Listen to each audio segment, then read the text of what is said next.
At age 23, I found myself divorced and reeling in the knowledge that my life had taken a catastrophic turn.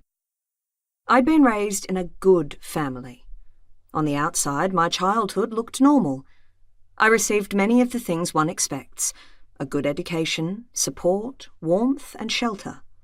I was expected to do well, to live a normal life, and have the things people typically hope for: degrees, a satisfying job, achievement, maybe a family.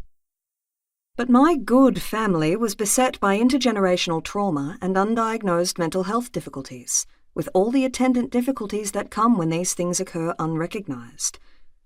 So on the inside, things were a little different.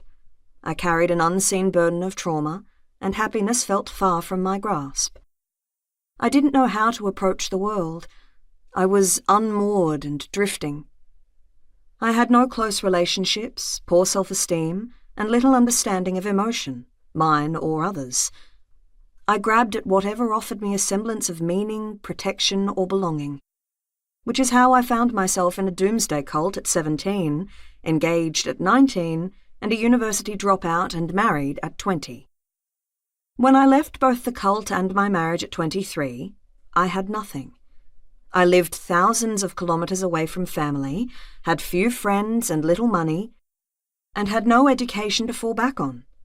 I also had psychological devastation to manage, early and more recent traumas, and serious depression as I sifted through the wreck of my life.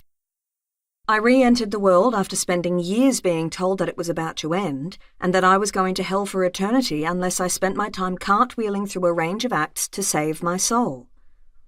This left me with a peculiar kind of apathy. What even matters if we are all going to hell?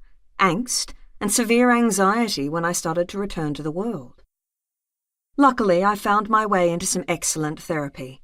I made some friends, I got a job I liked, and I started studying psychology. I wanted to eke out whatever meaning and joy I could from life, after years spent frozen. I didn't know it then, but these simple steps, my dual focus of meaning and joy, and the framework I started to build for myself, saved me and helped me establish the life I have now, which I love. A life that is much bigger than the suffering I once endured, but which is nevertheless built on my acknowledgement of that suffering, and the strength, courage, and self-compassion it took me to climb past it. The sorrows I experienced forced me to confront some very dark things, which, in turn, allowed me to think deeply about the world and to determine what would help me build a life worth living, even, and especially, when it was hard. I built a framework for living, a set of skills and practices, and a considered orientation towards certain values that supported me as I worked towards a meaningful life. This framework carried me through, and it's one I share with you in this book, as together we explore ways to survive and thrive in these difficult times.